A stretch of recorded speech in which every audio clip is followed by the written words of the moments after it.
Welcome back, traders. This is Joel Alconin and Dennis Dick, along with Nic Chahine. His product on MarketFi is Create Income with Options Spread, and I want you everyone to be really nice to Nick today. He got out of bed very early to do this interview. Nick, how you doing today? I'm doing great. Despite the early hour here in California, I'm doing fantastic. Thanks, Joel and Dennis. And we're all jealous of his weather out there because we had snow here in Detroit yesterday, and he's telling me it's like picture perfect weather out there in Southern California.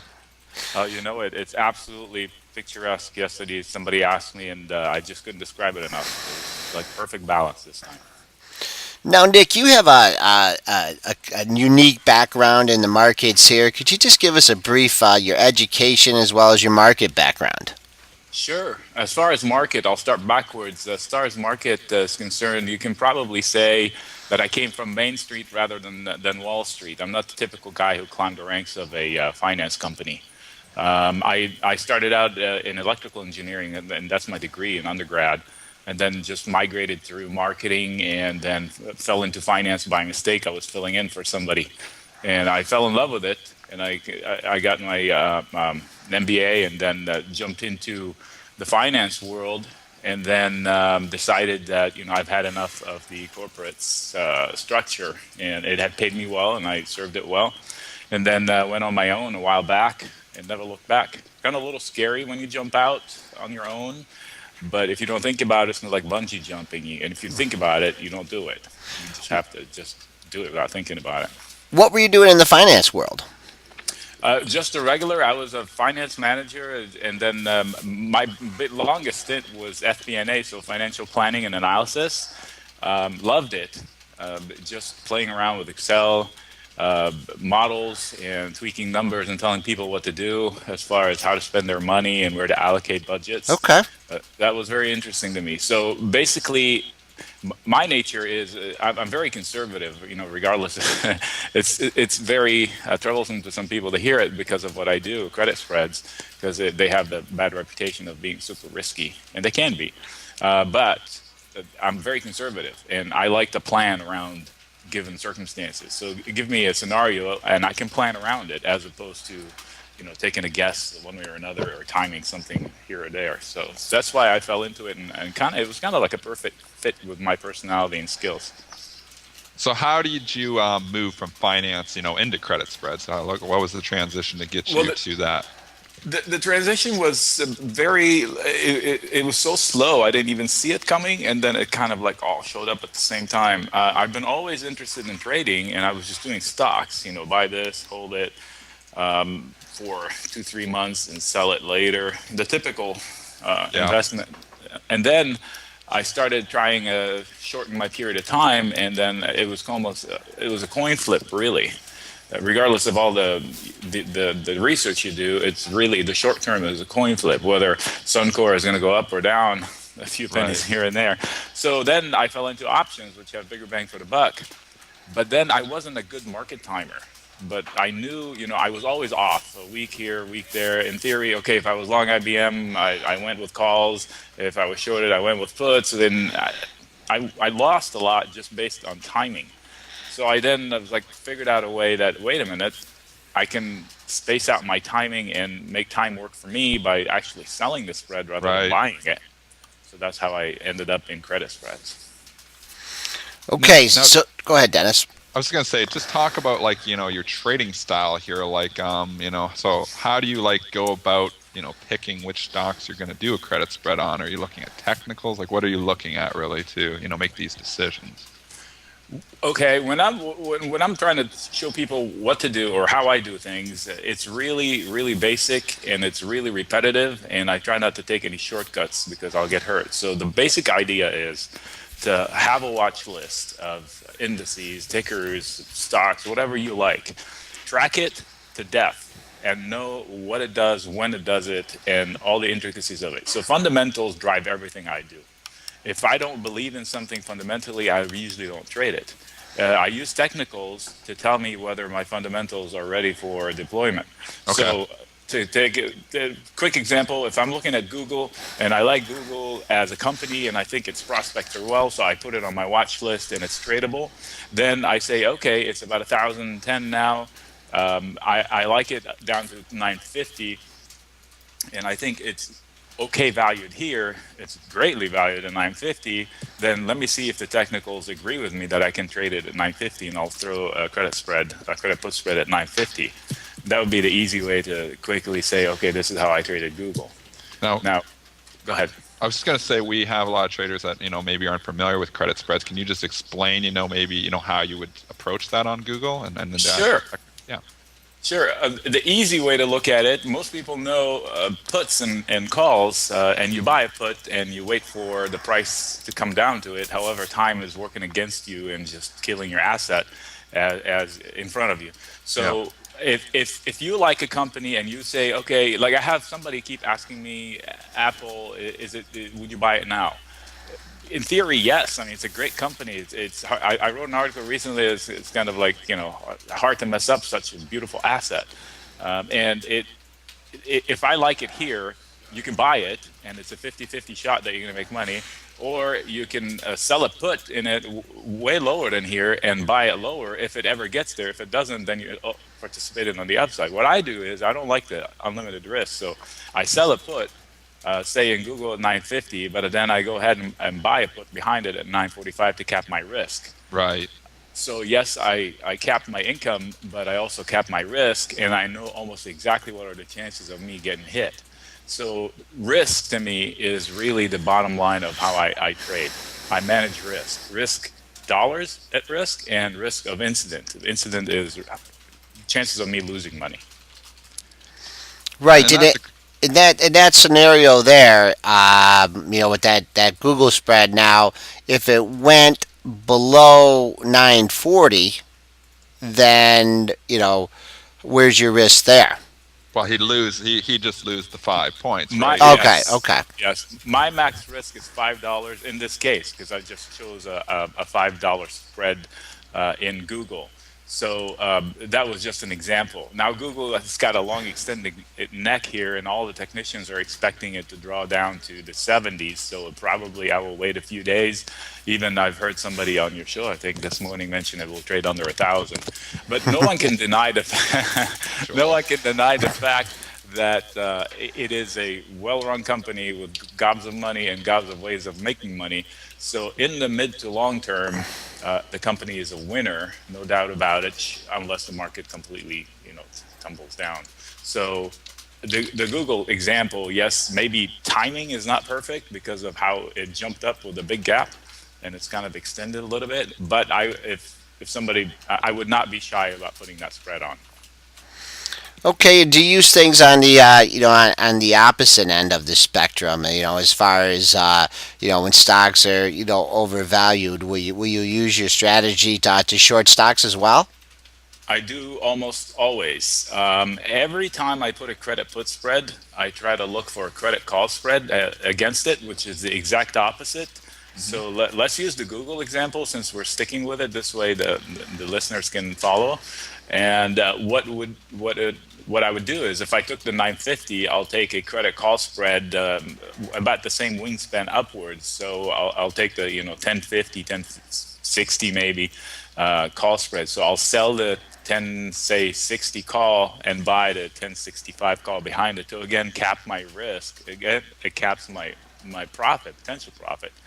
But at least I can sleep well knowing worst I can lose is $5. And again, here, yes, you think I added another $5 at risk, but I didn't because either one or the other is going to lose. They can't both lose at the same time. Right. And But also, like the cool thing about that too is we always say when the market doesn't move, and sits there does nothing, it's hard to make money. Well, in this case, actually, this is a good strategy for the market not moving, correct? Because if it stays there, you're collecting. That's the life of a spreader, a credit spreader. If people say, "Well, what did the market move?" I say, "I hope." My son last night asked me, "How did the market do?" I said, "It did nothing. Perfect." You love that. Yeah, that's for me. I want nothing to happen. I want everything to stay the same until it expires. So that's what I want. Nothing to happen. I hate, what I don't hate it, but what hurts a credit spread is headlines, surprises. big whooshes. Those Black you swan can't. events. Yes, yes. Well, black swan hits everybody. Yeah. Actually, spreaders less so than others Yeah, because because you're protected. yes, $5 here and $5 there and Yeah. $5 here. Yeah, it adds up, but at least I didn't lose half my whole portfolio. Yeah, which makes sense. So this is an interesting strategy because we've had guys on the show, that come on just sell puts and stuff. And I know a lot of traders, they say, well, if I'd buy the stock down there, why wouldn't I sell the put down there? The only problem is if you start selling too many puts, you can start to get over your head. So, but when you're spreading them off like that, you're limiting your risk, obviously, too. So that's why it's a very interesting strategy. Yeah, every time I say my brother is a surgeon and he knows nothing about the market, but he does invest, very conservative like everybody else. I tell him, there's something you can't put a dollar sign against with when you go to sleep. Do you sleep thinking about it? Do you worried Right. about it? Like if they say, what is too much to put on the line? I say, well, imagine the worst case scenario. And if that makes you gulp and get nauseous a little bit, then you have too much on the line. You should lighten up a little bit. So in this case, I told you I'm conservative. I like to plan around scenarios. And here's a scenario. I plan around it. I know how much I make. I know how much I lose. I'm okay with it. I read your article discussing the rise of Apple and Facebook at the beginning of the month, and you said that a lot of that was based on market sentiment, and that market sentiment often prevents investors from seeing the obvious. So how do you measure your market sentiment? Just by, this is going to sound stupid. In last year, let me commit some blasphemy here. I do not enjoy using Apple products. They're not for me. I'm an engineer. I like things I can control a little more. That's why I veer towards PC and Microsoft products. Not to say that they're not cool products. They're absolutely very sexy, but they're not for me. So that alone, if I tweeted that last year, I would have been called all kinds of names on the internet. And this year, it's the exact opposite. Everybody's making fun of Apple, even though every company in the world would love to be in Apple's shoes for a minute. Yet it's the butt joke of everybody on the internet. So that's the major, like the big picture sentiment change. And everybody shorts it anytime it gets some wind. But long term, I mean, how can you mess up? I said it takes a special kind of idiot to mess a company like that. And Steve Jobs, the genius that he was, he couldn't have put such an idiot in charge. So that's just the stupid way of looking at Apple as to it's a machine that's going to roll over Tim Cook's whatever perception of him being not a good leader and just continue on moving the way it is for a while. I mean, it cannot die. It controls almost half the music sold in the world. That's huge. Nobody talks about that.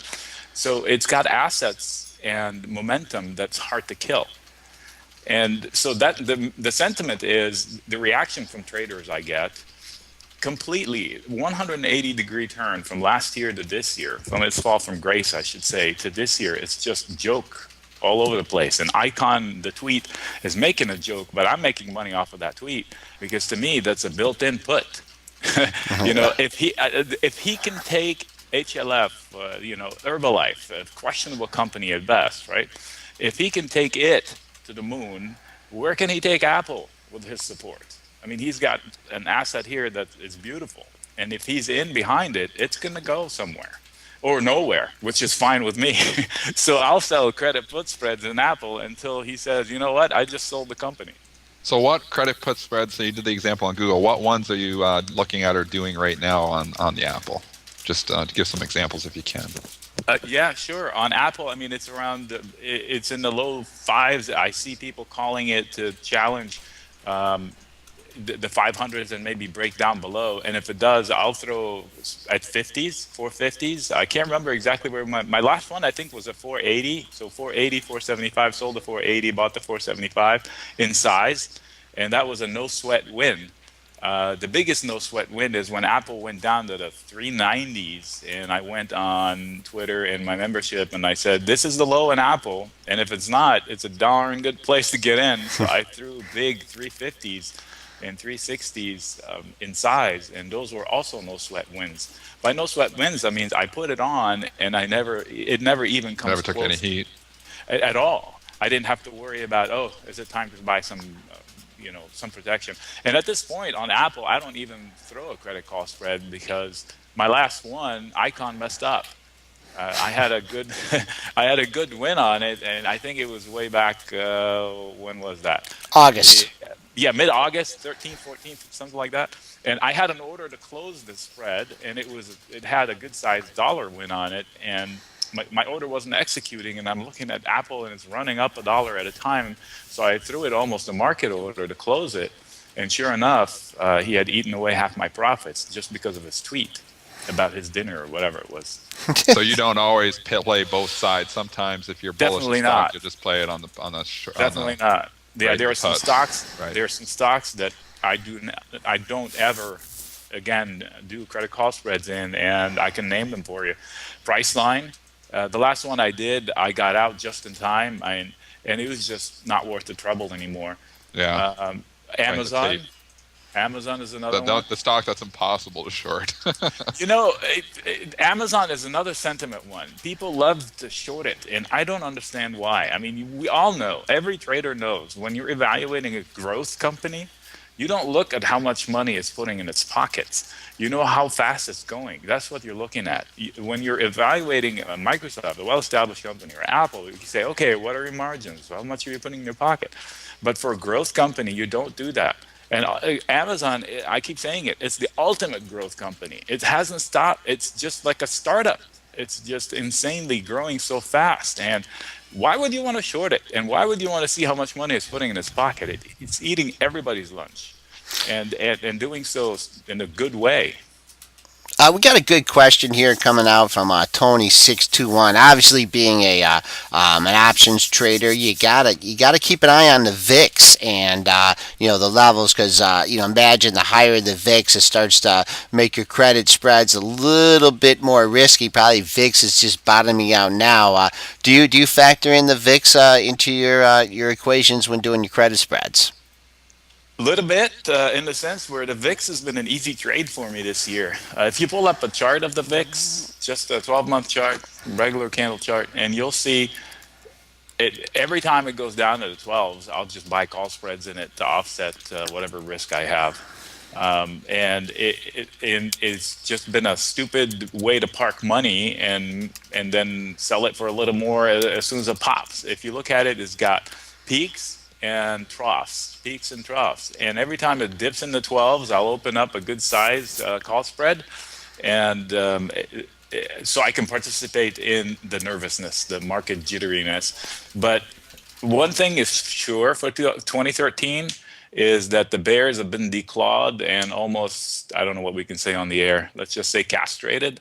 It's just insane how the steam has been taken out of them. And the bulls are, I'm neither, obviously. I'm a credit spreader. I just want them to just get along. And the bulls are complete control. Even when I hear all the experts that come on TV and CNBC, and they all say, "Oh, it's out of control and over exuberance," and it's really not. Yes, prices are high, but they're not lofty. I mean, we have room to go up. We're not going to run up, but there's no reason why to sell off because the safety net's still there. Nothing has changed in the fundamentals for me, in the thesis, in the global thesis this year. The Feds all over the world are still in it until we don't need them. And if we don't need them, we might have an adjustment period of sorts, but then the markets will take over. So nothing has really changed. So the bears are not going to yank us all the way down unless we have a trigger. And I just don't see one right now. So you're still bullish here going into the remainder of the year there? Bullish is, I have no, I would go, I go long good tickers. Okay. Still picking your companies, yeah. Yes, I go long good tickers. I don't commit too long a period. 30 days probably is the longest I like to go. Maybe 40 days on some names that I like. Lululemon, I just, even though it's in the penalty box right now, I can't find good premium for a short period of time. With Apple and Google, I can do weeklies, although I get out of them a week, 3-4 days before the end. Yeah. So, yes, I am cautiously bullish. In other words, I think we're going to trickle up, and I just don't see a whoosh down scenario unless we have an event. And the only likely place where it's going to come from is some sort of a bubble in China But if you notice the CNBC, the word bubble faded a little bit. Last week it was bubble this, bubble that, bubble this. I was like, what are you seeing that you didn't see the week before that? I just didn't get it. Everybody just picks up on a word and they take it and run with it.